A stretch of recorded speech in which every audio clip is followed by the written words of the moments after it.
in its proxies.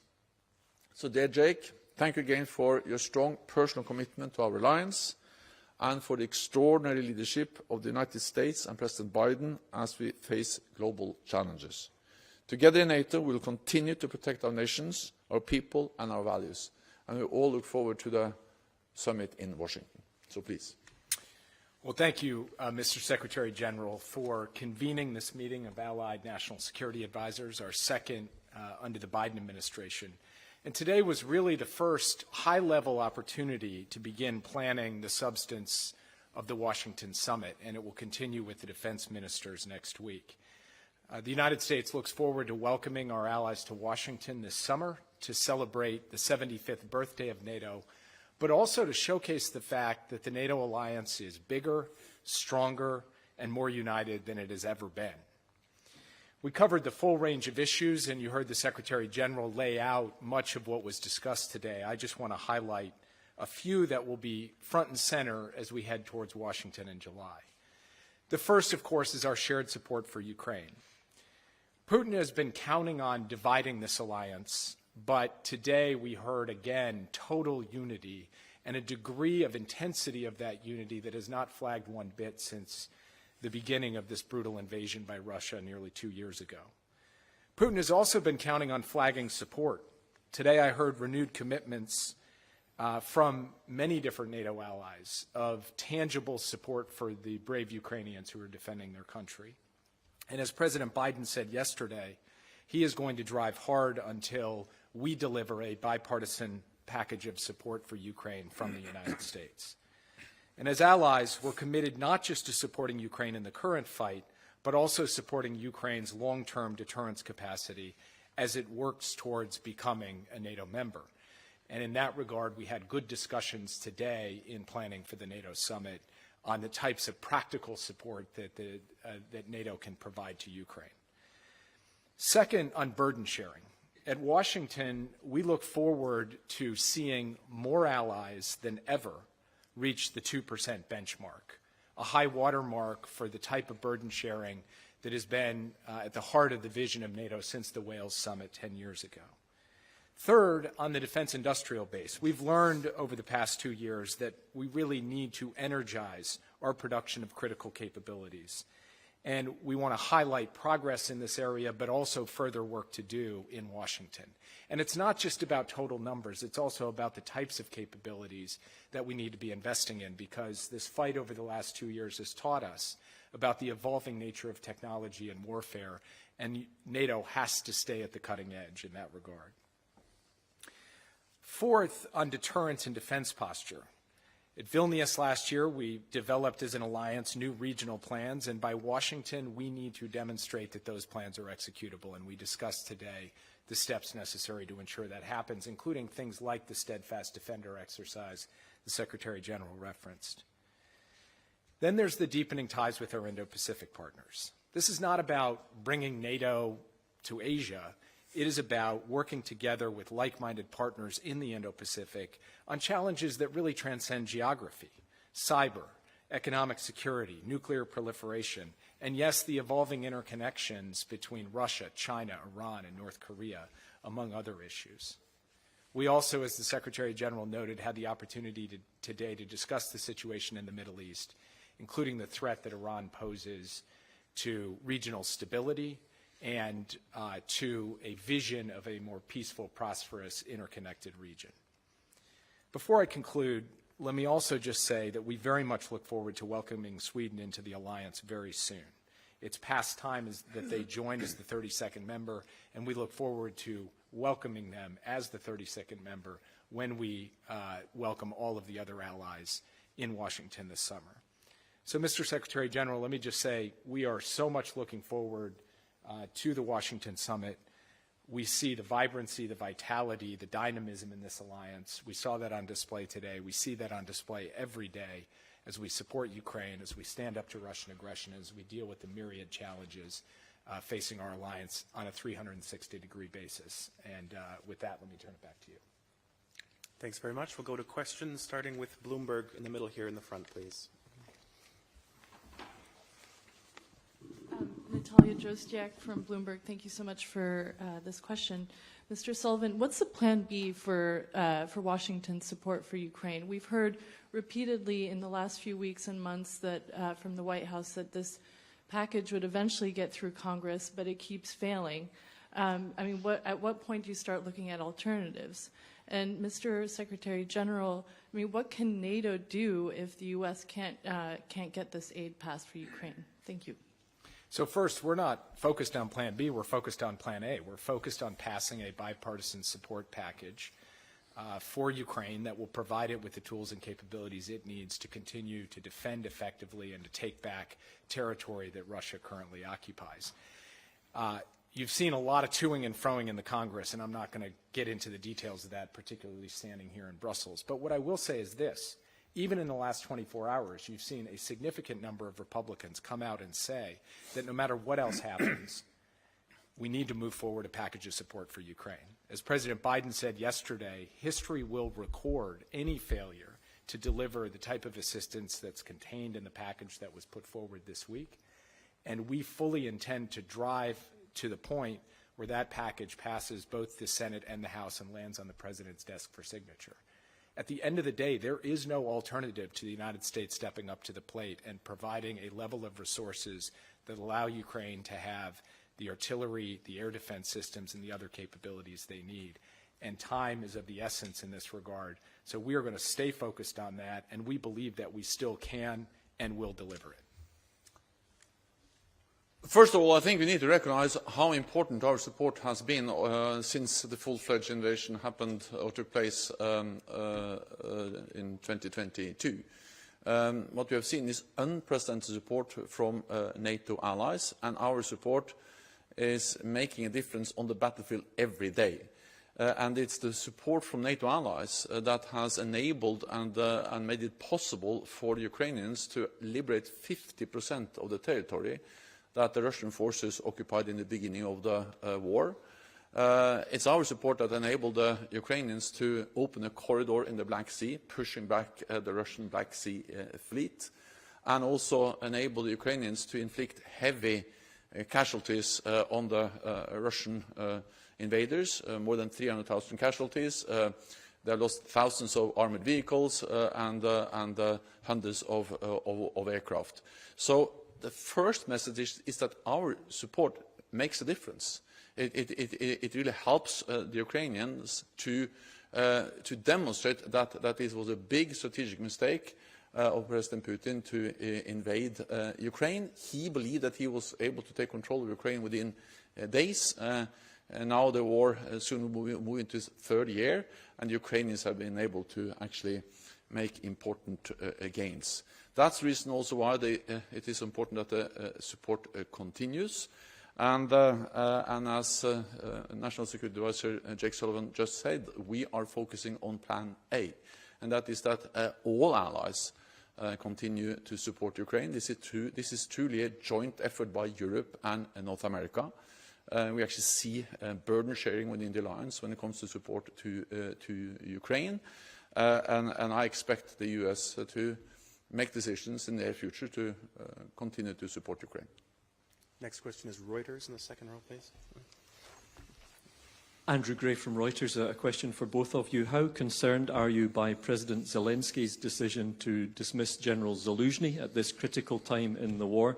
And what does it say about the state of civil-military relations in Ukraine, given that in most democracies, if a civilian leader had said that he no longer wanted a chief of staff in office, then that person would no longer be in the job? So I'll leave it to the Ukrainians to speak themselves to the question of the future of any one of their military personnel. That's a sovereign decision for a sovereign country to make, and obviously an elected leader has to make his choices about who occupies the upper rungs of the military leadership. All I can say is that from the United States' perspective, we are going to continue to support both the Ukrainian government and the Ukrainian military in their efforts to continue to get the kind of progress that the Secretary General referenced, but we will leave the decisions, the personnel decisions, to the Ukrainians. That's not for us to decide from Washington or from here in Brussels. Yeah, and I agree. Just to highlight, this is of course a Ukrainian decision. It's not for NATO to have any opinion about that. But I welcome the very clear statement from Foreign Minister Kuleba that any changes will not affect Ukraine's relationship with partners and with NATO. So we will continue to support. That's what matters, and we will continue to do so. Next question from the Washington Post, please. Here.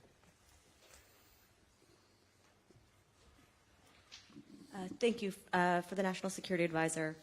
Hungary promised not to be the last ally to ratify Sweden's entry into NATO, and yet here we are. We still don't have a sense of when or if this will happen. Some U.S. lawmakers have proposed tougher measures, potentially sanctions, changes to visa rules for Hungary. I'm curious what specific measures the administration is considering to close this deal. And for the Secretary General, same question, essentially. Hungary said it wouldn't be the last. It is the last. Can this alliance, and can you still trust Hungary as an ally? Thank you. So first, in the session today with the National Security Advisors, we heard security advisor after security advisor say that it's past time for Sweden to get in, and to directly address the representative from Hungary to say, indeed, they are the last, and it's a matter of credibility and obligation that they take the necessary steps to complete the parliamentary process so that NATO can, in fact, welcome Sweden as the 32nd member. We see a path forward for that. Of course, we're staying in close consultation with Sweden, who sees a path forward for that. So I'm not going to stand here today and make particular threats or speculations about steps we would take down the road. But of course, our patience on this can't be unlimited either. So we'll continue to watch it carefully, but hope that there is a constructive resolution to this issue in the very near term. I spoke with Prime Minister Erdogan a few days ago, and he made it very clear that he strongly supports Swedish membership of the alliance. It is also clear that the Hungarian Parliament is not in session now, but they will reconvene at the end of February. And the message was that soon after that they will make a decision on ratification of Sweden. So I expect that Sweden will be a full member in the near future.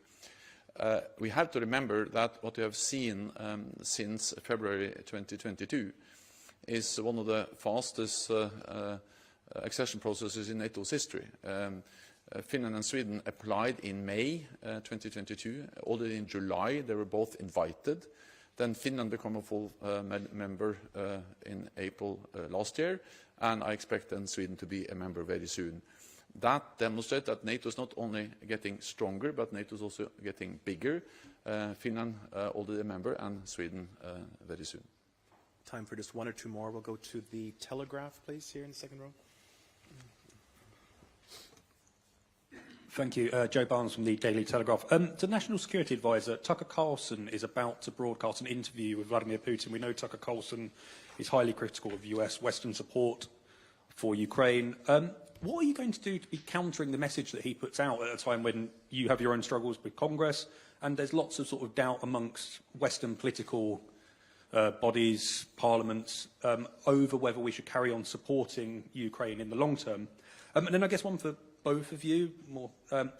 Ukraine this week's announced a standalone drone force, which puts an emphasis on unmanned and unconventional capabilities. NATO and its allies have been focused on ramping up production for conventional warfare, so artillery shells and air interceptors, etc. Are we capable of now moving that to support Ukraine's wishes to create a sort of a drone-led army? Thank you. Just to your second question, and very interested to hear what the Secretary General has to say as well, but I mentioned in my opening comments that moving our defense industrial base forward has to be about just traditional production of the basics like 155 artillery shells, but it also has to be about the modern technologies that we are seeing adapt and evolve on the battlefield in real time in this war. A few weeks ago, I hosted at the White House a series of technology companies in the United States who are working on unmanned aerial systems, counter-UAS systems, and other advanced technologies and technological capabilities that could be relevant to the future of warfare and that have to be part of the planning and the posture of the United States and of the NATO alliance. We have confidence that we have all the tools necessary to do this. We are on the technological cutting edge. We have the best companies in the world, and we have public-private partnerships that can do this work. Now it's a matter of getting all of that integrated and moving it forward. But I believe that that can be done and should be a central priority, as I noted in my opening remarks. With respect to this interview, we've heard voices in the United States, in Europe, elsewhere around the world, casting doubt or casting aspersions on our collective support for Ukraine from the day this war started, in fact, even before this war started. And we have consistently made the case about why standing up and supporting Ukraine is in the fundamental national security interest of the United States and of the transatlantic alliance. And I believe that we have continued to prevail in that argument, that the vast majority of the American people see the merit in that, and a strong bipartisan group of senators and representatives have continued to support Ukraine and continue to believe in that. So we're going to stay the course, and we're going to continue to point out that walking away from Ukraine at this moment, at this time, would be fundamentally wrong from the point of view of our basic national security in the United States and for our NATO allies as well. And we think we will continue to win that argument because we have the truth on our side. I welcome the efforts to modernize the Ukrainian armed forces in the midst of a war aggression by Russia against Ukraine. And that includes, of course, everything they do to invest more and to produce more drones.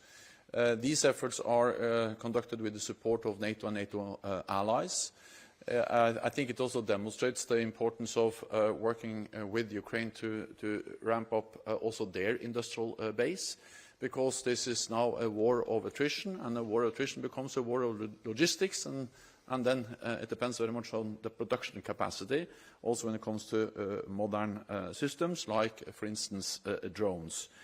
Then I think we need to remember that drones have played an important role throughout this war, and the NATO allies have also provided support throughout the war.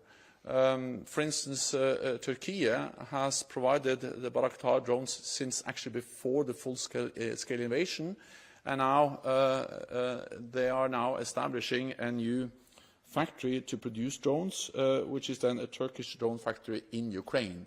And that's one example of many how NATO allies are supporting Ukraine with direct deliveries of weapons and ammunition, but also by investing in and ramping up their capacity to produce their own weapons. Lastly, I think that we need to recognize that the war in Ukraine is a challenge because it is a combination of kind of First World War trench warfare combined with modern technology from the 21st century, including drones. And that's exactly the challenge that we are then addressing together with Ukraine by providing support to them. Time for one final question. We'll go to Fats in row 4, please. Thanks a lot for this. Thomas Kutschka with Frankfurter Allgemeine Zeitung. I have a question to both of you. There's an ongoing debate here in Europe whether European nations are doing enough in terms of military support for Ukraine. Clearly, those at the eastern flank are spending much more, both in absolute numbers and also in share of their GDP than nations in the south. So many people in this city point to, for instance, as France, Spain, and Italy as not spending enough. How do you view this, and would you be in favor of setting a percentage of GDP for military support in favor of Ukraine? Thank you. From our perspective, the overall picture of Allied burden sharing and Allied contributions to Ukraine looks quite healthy. The United States has come in with a huge contribution over the past 2 years, but so have a lot of European partners, and the total European support, including on the defense side, has been robust and far beyond what I think anybody would have expected when this began. Now, obviously, there are differences among different countries. I'm not going to stand here and speak about any one country. But I think that the formula that we have right now led by Secretary Austin through the Ramstein process, the UDCG, is generating the kinds of contributions that we would like to see. And some of the major limitations are not actually about people stepping up with resources. It is about these defense industrial base issues that we were just talking about. So I'll leave it to others to have the debate about whether any given country should be doing more. And I don't know that we need a mechanical formula as long as we're getting the overall kinds of resources that are necessary. Of course, we always want to see more. And we're going to countries and saying, hey, there's a particular capability and we need to fill this hole and you've got it, please give it. So don't misunderstand me. We're constantly egging countries on and encouraging them to do more and challenging ourselves to do the same. But I do want to reinforce that the coalition of countries that has come together to support Ukraine has moved fast and has moved big, and we just need to keep that up, and where there's specific gaps, we need to fill them. Yeah, and again, I agree. I think that what we have seen is actually really burden sharing in practice, demonstrated by European allies and North America together. And especially if on top of the military support, where the US have played a leading role, also add the economic and financial support, where European allies and Canada have played the most important role. If you take all that together, it's really burden sharing across the alliance. Of course, we address what each and every ally can do, both within NATO, but also within the Ramstein format, where the US-led contact group for Ukraine is actually going through different lists of specific requirements. We are asking then allies to do more. So we always would like allies to do more and not least sustain what they are already committed to do. And that's the main message today, is that we must sustain our support, and that's a responsibility for all allies. That concludes this press point. Thank you very much. Thank you.